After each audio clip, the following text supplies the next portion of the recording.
안녕하세요. 저는 현재 홀로 살고 있는 여자입니다. 사람마다 저마다의 각기 다른 사연들이 있다고들 하잖아요. 제게도 어디 가서 이야기를 쉽사리 꺼내기 힘든 사연이 하나 있습니다. 제 개인적인 이야기지만 저도 한 번 정도는 터놓고 이야기를 하고 싶어서 이렇게 조심스럽게 제 사연을 써서 보냅니다. 이제는 그 일을 겪고 난 지 시간이 한참이나 많이 흘러서 이렇게 이야기를 할 수 있게 되었지만 그 당시에는 참 많이 힘들었고 울기도 많이 울었습니다.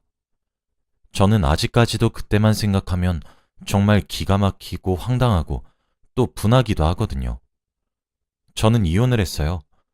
사실 요즘 세상이야 이혼에 대한 시각이 많이 관대해져서 그게 무슨 흠이겠냐 하시겠지만 그 당시는 조금 달랐습니다.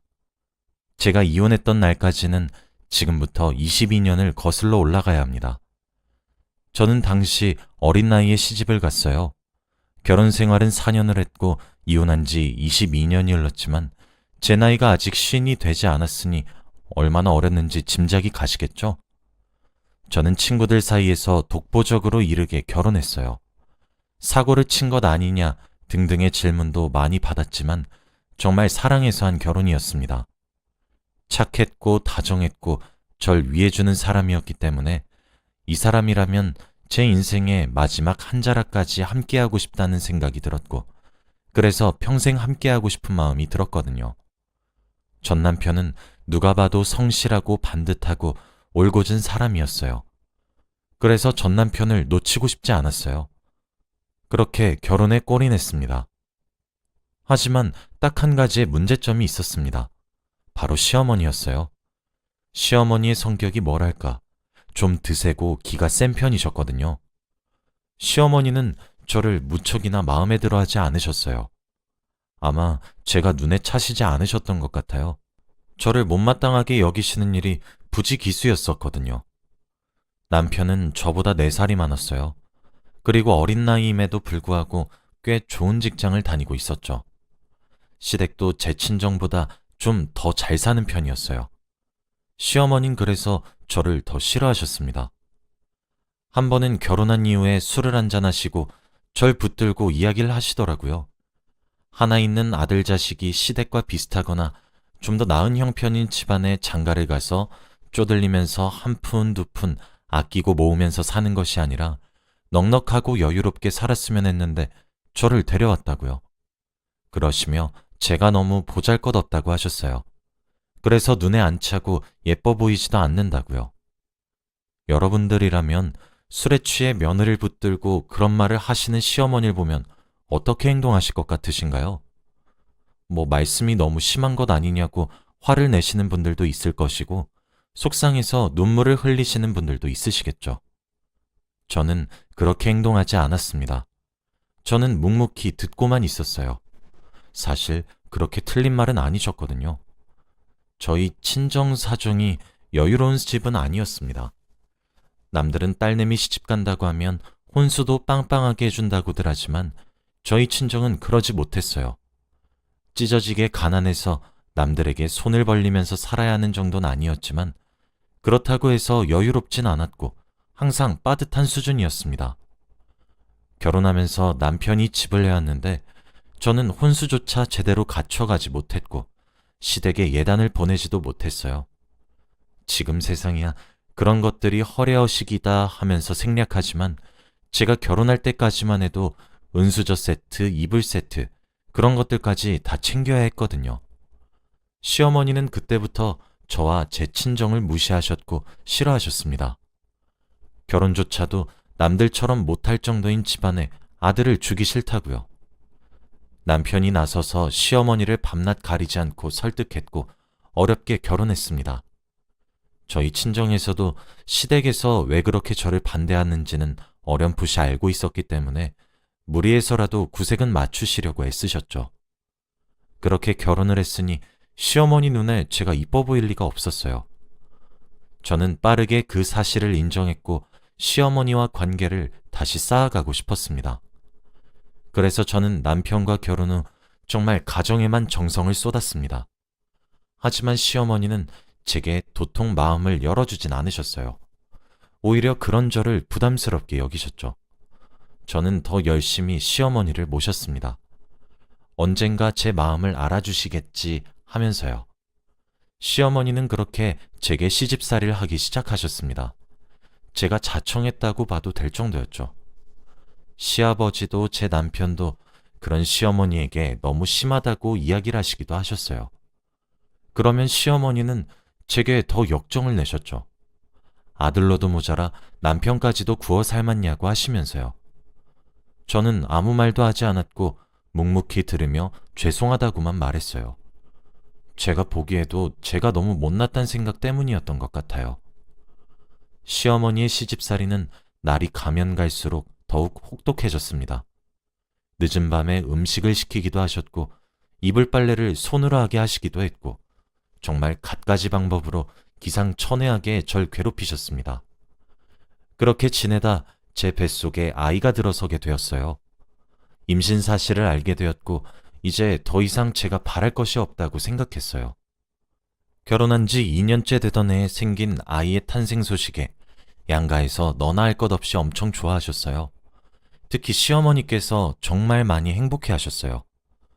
그렇게 제가 아이를 임신하게 되자 시어머니와의 사이가 눈에 띄게 좋아지더라고요. 저를 정말 혹독하게 굴리시던 시집살이도 멈추셨고 오히려 저를 잘 대해주시기도 하셨어요.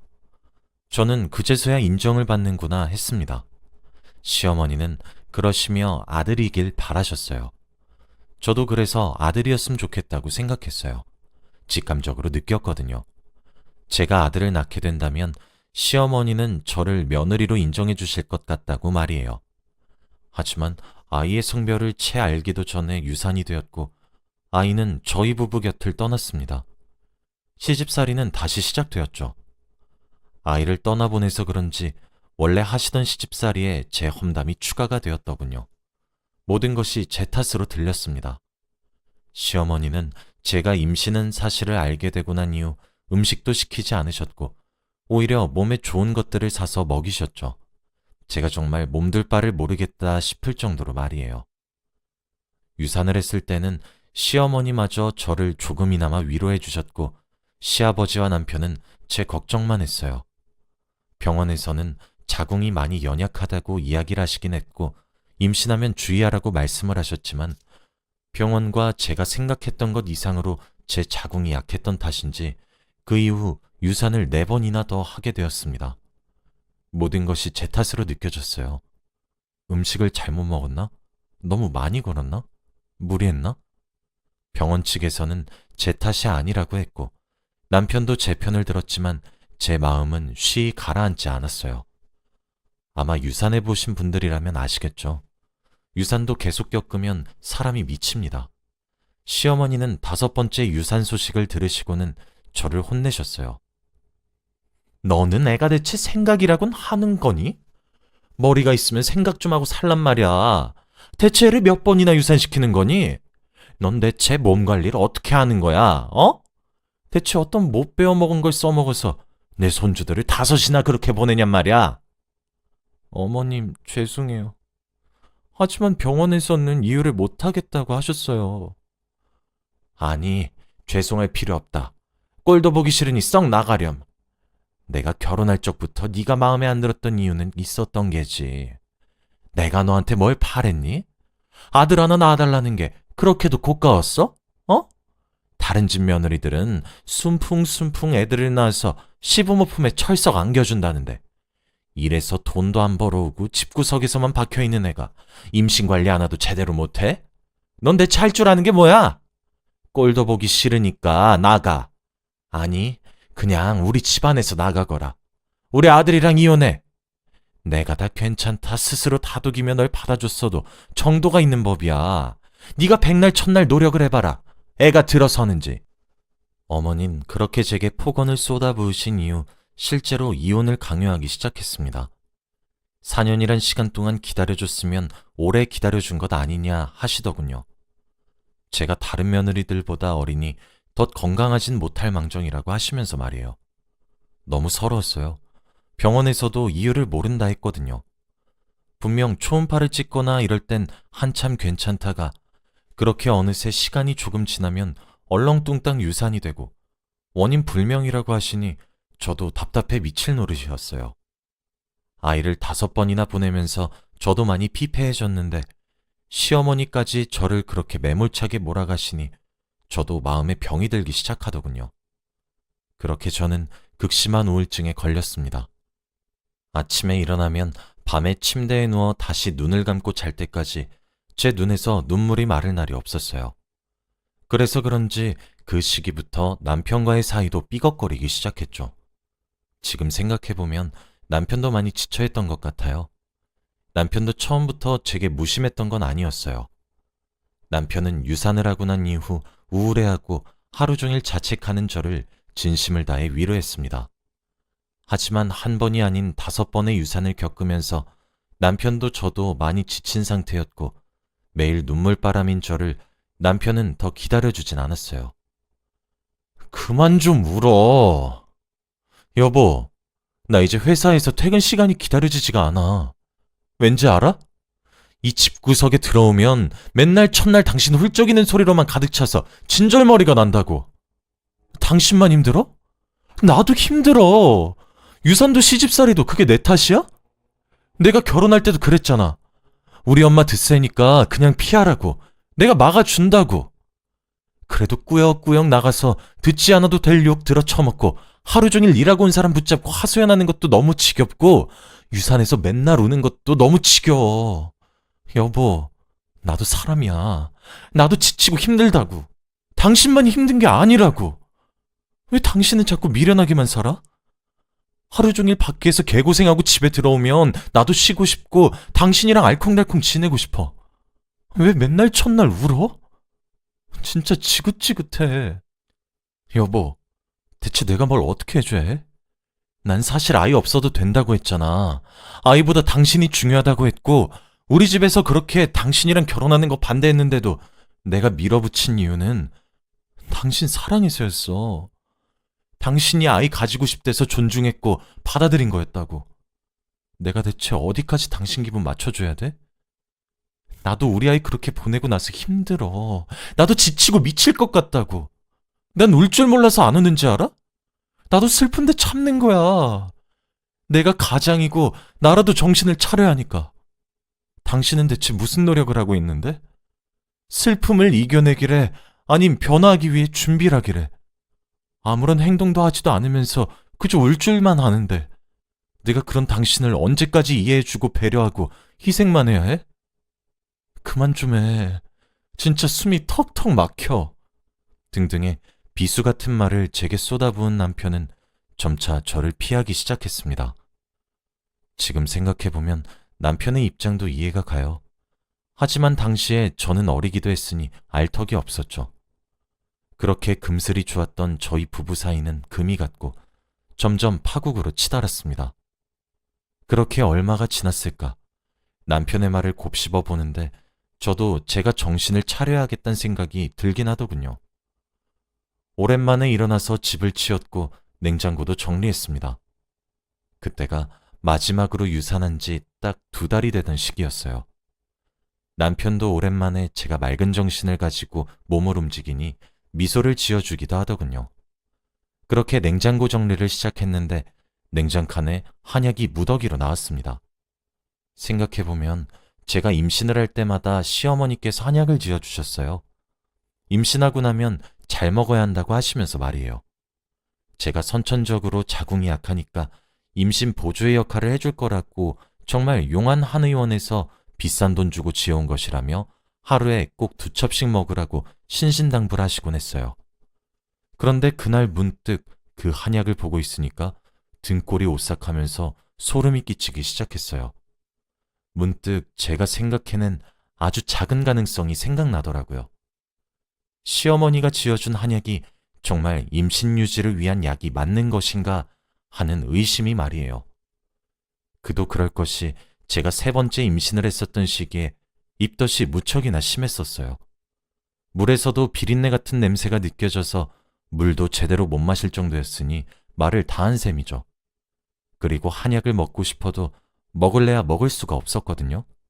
그런데 그때 신혼집에 오신 시어머니께서 냉장고에 그대로 쌓여있는 한약을 보시고는 정말 눈에 쌍심지를 켜서 저를 노려보시면서 제 입에 억지로 한약을 붓다시피 먹인 적도 있으셨거든요.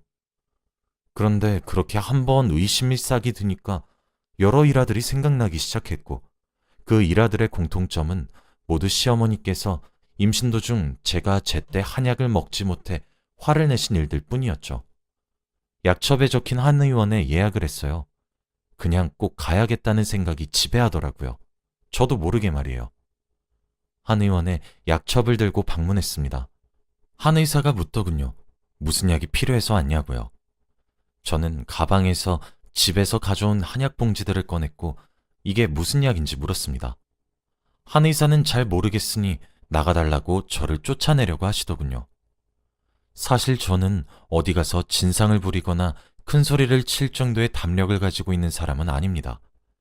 그런데 그날은 무슨 생각이었던 것인지 어디 한번 쫓아내보라고, 내가 여기 오는 손님들 다 떨어뜨리겠다고 협박도 했고, 지금 경찰 불러서 신고해주고 진상짓을 해야 정신 차리겠냐고 윽박을 질렀어요. 내가 시어머니가 주신 한약을 복용하는 사람인데 내가 내 몸속에 들어가는 약이 뭔지 모르겠어서 묻겠다는데 그게 법을 어기는 거냐며 아주 고래고래 소리를 빽빽 질렀어요. 한 의사가 땀을 뻘뻘 흘리더니 일단 조용히 하고 진정해달라 하시더군요. 그러면서 진실을 얘기해 주더라고요.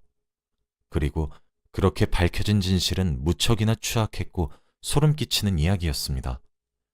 제가 가져온 한약은 임산부에게 유산을 유발하는 한약이었거든요.